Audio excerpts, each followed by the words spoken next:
जय श्री हरि विष्णु जाय।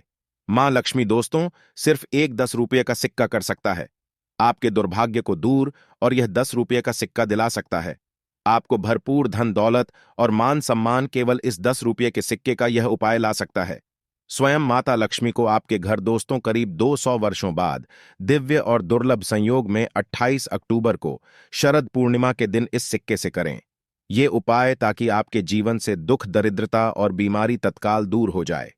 जी हां दोस्तों, शरद पूर्णिमा ऐसा अवसर है जब मां लक्ष्मी स्वयं धरती पर बढ़ाती है। और अगर आप भी चाहते हैं कि मां लक्ष्मी का आगमन आपके घर संसार में हो, तो इस वीडियो को लाइक करके कमेंट में जय मां लक्ष्मी लिखना ना भूलें। दोस्तों, शरद पूर्णिमा के दिन को धन दायिनी पूर्णिमा कहा जाता है। मान्यता है कि इस दिन आकाश से अमृत तत्व की वर्षा होती है, मां लक्ष्मी की विशेष कृपा होती है। और इस वर्ष शरद पूर्णिमा अक्टूबर दिन शनिवार को मनाई जाएगी। दोस्तों, इस दिन चंद्रमा अपनी 16 कलाओं से परिपूर्ण होता है, और शरद पूर्णिमा के दिन सुख संपत्ति की देवी लक्ष्मी अपनी सवारी उल्लू पर सवार होकर धरती पर भ्रमण करती है। मान्यता है कि इस दिन मां लक्ष्मी का जन्म हुआ था, इसलिए यह दिन मां लक्ष्मी को प्रसन्न करने के लिए सबसे उत्तम दिन माना जाता है। अगर आप सुख समृद्धि में वृद्धि करना चाहते हैं, तो शरद पूर्णिमा के दिन इनमें से कोई भी उपाय करते हैं तो आपकी आर्थिक तंगी दूर होगी, और मां लक्ष्मी की कृपा से धन दौलत में खूब तरक्की होगी, और आपको कभी किसी चीज की कमी महसूस नहीं होगी। दोस्तों, शरद पूर्णिमा के दिन सुबह स्नान करने के बाद मां लक्ष्मी की पूजा करें। फिर मां लक्ष्मी की पूजा में उन्हें सफेद पुष्प अर्पित करें। इसके बाद मां लक्ष्मी को सफेद मिठाई का भोग लगाकर व्रत का संकल्प लें। इसके बाद शाम के समय फिर से मां लक्ष्मी की पूजा और आरती करें। ऐसा करने से मां लक्ष्मी प्रसन्न होकर मनोकामनाएं पूर्ण करती हैं। मान्यता है कि जो इस पूर्णिमा की रात जागकर मां लक्ष्मी की उपासना करता है, उसे मां लक्ष्मी की विशेष कृपा प्राप्त होती है।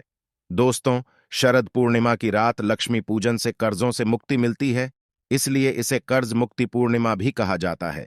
दोस्तों, ज्योतिष के अनुसार इस रात्रि को श्री सूक्त का पाठ, कनकधारा स्तोत्र, विष्णु सहस्त्र नाम का जाप और भगवान कृष्ण का मधुराष्ट्र कम का पाठ करना कार्यों में सिद्धि दी आता है। दोस्तों, शरद पूर्णिमा के दिन मां लक्ष्मी के साथ साथ भगवान विष्णु और कृष्ण भगवान की भी पूजा आराधना करें।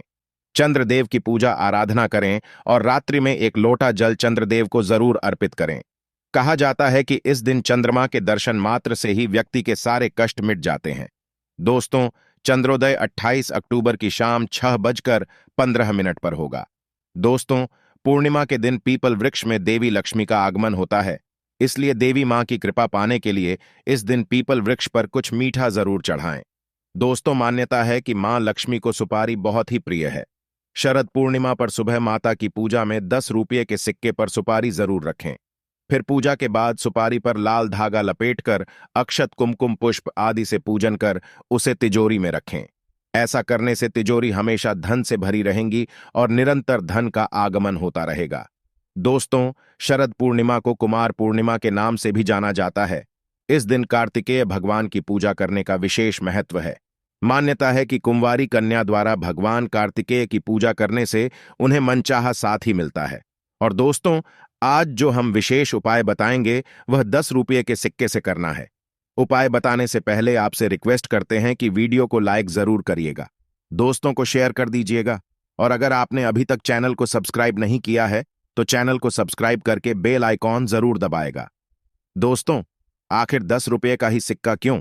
क्योंकि इसे बड़ा लाभकारी माना जाता है। इसमें स्टील और पीतल का मिश्रण होने के कारण यह शुभ फलदायक बन जाता है।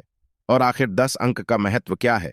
दोस्तों, जैसे कि दिशाएं 10 होती हैं, इसी प्रकार देव भी 10 होते हैं। इंद्र, यम, कुबेर, वरुण, ब्रह्मा, विष्णु, रुद्र, अग्नि, नैऋत्य और पवन। तो किसी भी टोटके और उपाय के लिए 10 रुपये का सिक्का उपयोग में लाना लाभदायक माना जाता है। खासकर शरद पूर्णिमा की रात में अगर आप चुपचाप यहां रख देंगे 10 रुपये का सिक्का, तो आपकी किस्मत पलटते देर नहीं लगेगी। दोस्तों, शरद पूर्णिमा की रात्रि में चंद्रमा की चांदनी अनेक चमत्कारी गुणों से भरपूर शुभ कारक बन जाती है। आप 10 रुपये का सिक्का लेकर उस पर अपना नाम लिखिए। पूरा नाम नहीं लिख सकते हैं तो नाम का पहला अक्षर लिख लें। फिर छत पर या आंगन में खुली जगह पर किसी बर्तन में दूध रख दें, और उस दूध में आप उस 10 रुपये के सिक्के को रख दें। फिर इसे 2 घंटे तक चंद्रमा की रोशनी में रहने दें।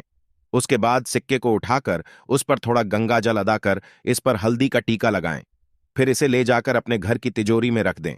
दोस्तों, यह सिक्का धन को खींचता है और इसे तिजोरी में रखने से धन का आगमन निरंतर बना रहेगा और इससे वर्षों की निर्धनता भी दूर हो जाती है और मां लक्ष्मी का घर में स्थायी वास हो जाता है और सिक्के से आपका हर कार्य आसान हो सकता है। दोस्तों, जब भी किसी महत्वपूर्ण काम से बाहर जाएं, तब उस सिक्के को निकालकर एक दीपक पर 3 बार उल्टा वार कर अपने पर्स में रख लें और मन ही मन कार्य पूर्ति की प्रार्थना करते जाएं, तो देखिएगा कामयाबी आपको अवश्य मिलेगी। दोस्तों, शरद पूर्णिमा की रात्रि में खीर को या कई क्षेत्रों में मीठे दूध को चंद्रमा की रोशनी में रखा जाता है। इस खीर या दूध का सेवन करने से अच्छा स्वास्थ्य और सौंदर्य का लाभ होता है। इसे ग्रहण करने से पुरानी बीमारी खत्म हो जाती है और शरीर में कोई नया रोग उत्पन्न नहीं होता। खीर को चांद की रोशनी में रखने से पहले भगवान कृष्ण को भोग लगाया जाना अनिवार्य है।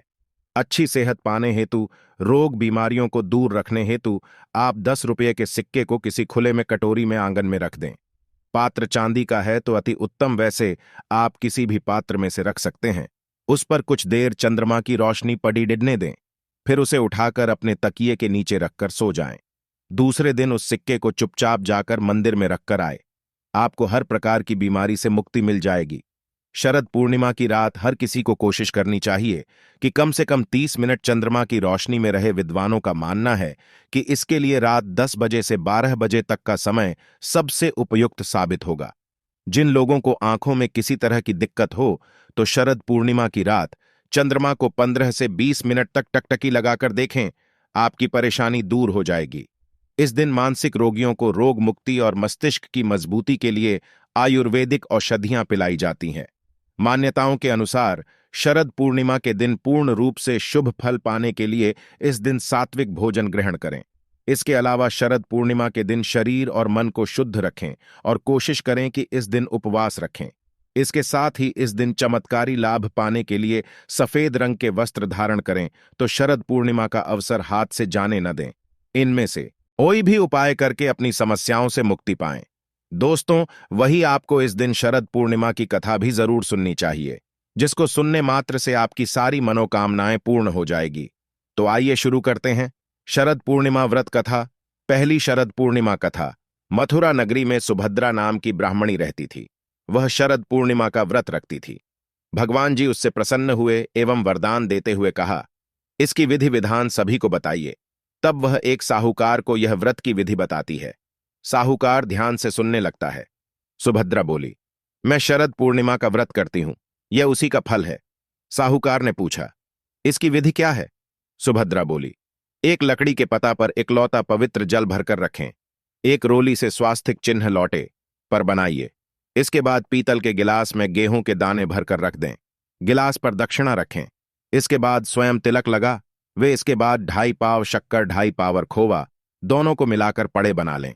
इसके बाद पूजन कर एक पीढ़ा प्रभु को चढ़ावे, दूसरा पीढ़ा स्वयं ग्रहण करें, तीसरा पैदा अपने मानदान को दें, जैसे भांजे भांजियों नंद बहिन आदि को दिया जाएगा। चौथा पैदा अपनी सहेली से बदलें, यदि सहेली न बदले तो मंदिर में चढ़ावे। जो सहेली 6 माह व्रत रखें उसे ही पीड़ा दें।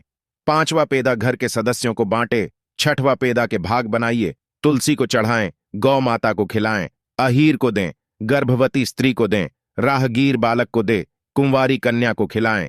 इस प्रकार से पीड़ा वितरित करें। लौटे में रखे जल को चंद्रोदय के समय चंद्रमा को जल चढ़ावे। घर जाकर साहूकार ने पत्नी को व्रत रखने के लिए कहा। जब उसकी पत्नी ने व्रत की विधि पूछी तो साहूकार ने व्रत की विधि समझाई। तब उसने व्रत रखना आरंभ कर दिया, जिसका कहा। जब उसकी पत्नी ने व्रत को विधिपूर्वक व्रत को विधि समझाई, तब व्रत शुरू कर दिया, जिसका फल यह मिला। साहूकार के यहां 2 कन्याओं का जन्म हुआ। बड़ी का नाम सावित्री और छोटी का नाम चंद्रमुखी। दोनों पूजन कार्यों में बहुत रुचि रखती थी एवं प्रतिदिन पूजन करती थी। यह देखकर कुछ समय बाद दोनों का ब्याह संपन्न घराने में कर दिया गया। दोनों बहनें शरद पूर्णिमा का व्रत रखती थी। सावित्री विधि विधान से व्रत रखती थी, अतः उसे सुंदर संतान की प्राप्ति हुई। इसके विपरीत चंद्रमुखी अधूरा व्रत करती थी, जिसके कारण यह फल हुआ। उसके पुत्र कुछ दिन जीवित रहकर स्वर्ग सिद्धार जाते थे। इस कारण चंद्रमुखी दुखी रहती थी। आखिर एक दिन चंद्रमुखी एक ज्योतिषी से इसका कारण पूछती है। तब ज्योतिषी ने कहा, तुम अधूरा व्रत रखती हो, इस कारण तुम्हारी संतान स्वर्ग को प्राप्त करती है। 8, तुम बड़ी बहन सावित्री से विधि विधान पूछकर व्रत रखो, क्योंकि सावित्री विधि विधान से पूजा करती है एवं श्रद्धा से करती है। प्रत्येक वर्ष की तरह शरद पूनम फिर आई चंद्रमुखी, फिर अधूरा व्रत करती। उसका पुत्र फिर मृत्यु को प्राप्त हुआ। चंद्रमुखी ने अपने मृत पुत्र को पता पर लिटा दिया, जिस पर वह पूजा करती थी। संयोग से प्रभु इच्छा से उसकी बड़ी बहन सावित्री उसी दिन घर पर आई। उसने तुरंत प्रभु का नाम लेकर मृत बालक के सिर पर हाथ फेरा तो वह जीवित हो उठा। चंद्रमुखी खुशी से नाच उठी। तब उसे शरद पूर्णिमा व्रत का महत्व समझ में आया। उसने तुरंत प्रभु से क्षमा मांगी, बारंबार प्रभु के चरण स्पर्श किए और कहा, ऐसी भूल अब कभी न होगी। साथ ही सभी पड़ोस में सगे संबंधियों का यह व्रत करने की सलाह दी। वह व्रत की विधि विस्तार पूर्वक समझाने लगी। अतः इस व्रत के करने से प्रत्येक स्त्री व पुरुष सभी की मनोकामना पूरी हो जाती है। जय हो, लक्ष्मी नारायण की जय हो। चंद्रदेव की से चंद्रमुखी की इच्छा पूर्ण हुई, वैसे सबकी इच्छा पूरी करें। दूसरी कथा शरद पूर्णिमा व्रत से जुड़ी एक पौराणिक कथा है। किसी नगर में एक साहूकार रहता था। उनकी 2 बेटियां थीं, जो हर महीने में आने वाली पूर्णिमा का व्रत रखा करती थीं। दरअसल इन दोनों बेटियों में बड़ी बेटी पूर्णिमा का व्रत तो पूरे विधि विधान से करती थी, लेकिन छोटी बेटी व्रत के नियमों का सही ढंग से पालन नहीं करती थी। यह बस व्रत के नाम पर खाना पूर्ति करती थी। साहूकार की दोनों बेटियां जैसी ही बड़ी हुई, पिता ने दोनों का विवाह करा दिया। बड़ी बेटी के घर समय पर स्वस्थ संतान ने जन्म लिया। वहीं छोटी बेटी को संतान तो हुई, लेकिन उसकी संतान ने जन्म लेने के तुरंत बाद दम तोड़ दिया। इस तरह छोटी बेटी के साथ यह लगातार 2 से 3 बार हो गया। फिर उसने एक ब्राह्मण को बुलाकर अपनी पूरी गाथा सुनाई और इसके उपचार में उपाय बताने के लिए कहा। ब्राह्मण ने उसकी सारी बात सुनी और कुछ प्रश्न भी पूछे। फिर कहा कि तुमने पूर्णिमा का व्रत तो किया है, लेकिन हमेशा अधूरा व्रत करती हो, इसलिए तुम्हें व्रत का पूरा फल नहीं मिल पा रहा है। दरअसल तुम्हें अधूरे व्रत का दोष लग रहा है। ब्राह्मण की बात सुनकर लड़की थोड़ी दुखी हुई। फिर उसने पूरे विधि विधान से पूर्णिमा व्रत को करने का निर्णय लिया, लेकिन पूर्णिमा आने से पहले ही उसने एक बेटी जन्म दिया। फिर से जन्म लेने के साथ ही बेटी की मृत्यु हो गई। हर बार ऐसी घटना से साहूकार की छोटी बेटी काफी दुखी हुई। उसने अपने बेटे के शव को एक पीढ़ी पर रखा, इसे एक कपड़े से इस तरह ढका कि किसी को पता न चले। इसके बाद उसने अपनी बड़ी बहन को बुलाया। उन्हें बैठने के लिए उसने वहीं पीढ़ा दे दिया। जैसे ही बड़ी बहन उस पीढ़ी पर बैठने लगती है तो उसके लहंगे का हिस्सा बच्चे में स्पर्श हुआ और वह जीवित होकर रोने लगा। बच्चे के रोने की आवाज सुन बड़ी बहन घबरा गई। फिर छोटी बहन को उसने डांट लगाई। बड़ी बहन ने क्रोधित होकर कहा कि यह तुमने क्या किया? क्या तुम मुझ पर बच्चे की हत्या का कलंक लगाना चाहती हूं? मेरे बैठने से अगर बच्चे की मृत्यु हो जाती तो बहन के गुस्से को नियंत्रित करते हुए छोटी बहन ने उत्तर दिया, यह बच्चा तो मरा हुआ ही था दीदी, तुम्हारे स्पर्श से ही तो यह पुनर्जीवित हुआ है। हर पूर्णिमा पर जो तुम व्रत और तप किया करती थी, उसके कारण तुम्हें वरदान प्राप्त है और तुम पवित्र हो गई हो दीदी। अब मैं भी तुम्हारी तरह शरद पूर्णिमा व्रत पर विधि विधान से पूजन करूंगी। तभी से साहूकार की छोटी बेटी ने भी पूर्णिमा व्रत नियम अनुसार करने लगी। इसके बाद इस व्रत के महत्व और फल का प्रचार पूरे नगर में प्रसिद्ध हुआ। जिस प्रकार माता लक्ष्मी और भगवान विष्णु ने साहूकार की बेटी की कामना पूरी कर सौभाग्य प्रदान किया, वैसे ही हम पर भी आपकी कृपा बनी रहे। तो दोस्तों, आशा करते हैं शरद पूर्णिमा व्रत से जुड़ी हुई यह महत्वपूर्ण जानकारी आपके लिए अवश्य उपयोगी सिद्ध होगी। तो दोस्तों, आपको जानकारी कैसी लगी हमें कमेंट में जरूर बताइएगा। वीडियो अच्छा लगा हो तो वीडियो को लाइक, शेयर और चैनल को सब्सक्राइब करना ना भूलिएगा। आप सभी के मंगल की कामना करते हुए मिलते हैं।